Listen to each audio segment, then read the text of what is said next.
When they opened the tomb, they believed the miracle had ended. They were wrong. The body had not decayed, but what happened after that would disturb doctors, confuse scientists, and turn a forgotten monk into one of the most mysterious saints in church history. This is the story of Saint Charbel Makhlouf. Long before miracles, lights, and healings, he was just a quiet boy named Yusuf Anton Makhlouf, born in 1828 in a small mountain village in Lebanon. His family was poor, farmers, shepherds, people who lived simple lives and expected simple futures. But Yusuf was different. While other children played, he disappeared into silence. He prayed alone. He avoided noise. He avoided attention. Villagers said he acted like someone who didn't fully belong to this world. As a young man, he made a decision that shocked his family. He left everything. He joined the Maronite monastic order and took the name Charbel. From the beginning, he chose a life no one else wanted: hard labor, long fasting, cold stone floors, endless silence, no comfort, no recognition. He barely spoke. He avoided conversation. He avoided praise. Years passed like this. Then he asked for something even more extreme: to live alone as a hermit.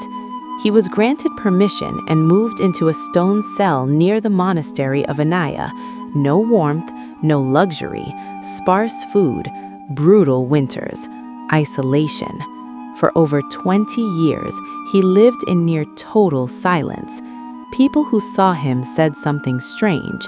He looked fragile, thin, weak, but his presence felt heavy, peaceful but unsettling, like standing next to someone who was already halfway in another world.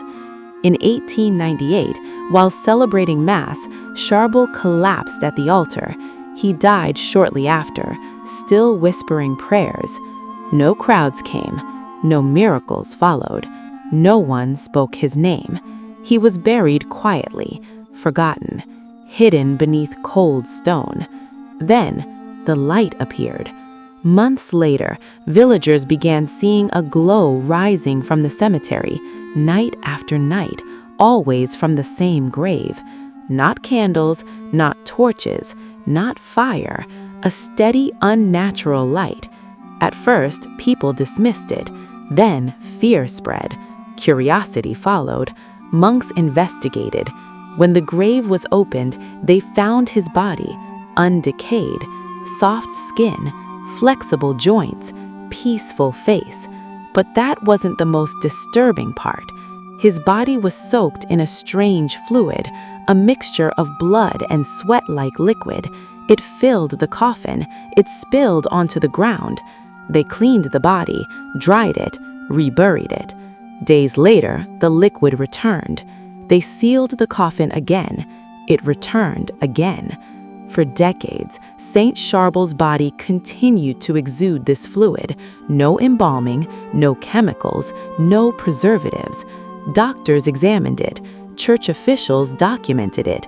Scientists failed to explain it. But the miracles were just beginning. People started praying at his tomb. Healings followed. A woman paralyzed for years walked home. A blind man regained sight. Terminal illnesses disappeared. Children healed overnight. Saint Charbel was canonized in 1977.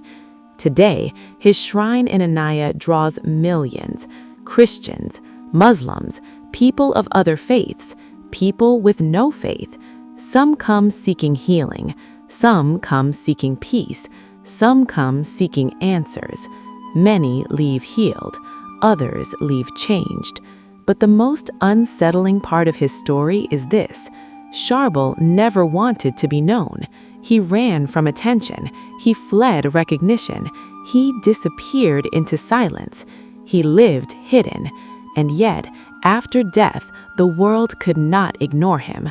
A man who spoke little, a man who owned nothing, a man who wanted no fame, became one of the most documented miracle workers in modern Catholic history, not through preaching, not through crowds, not through power, but through silence, through disappearance, through death, and through a body that refused to decay.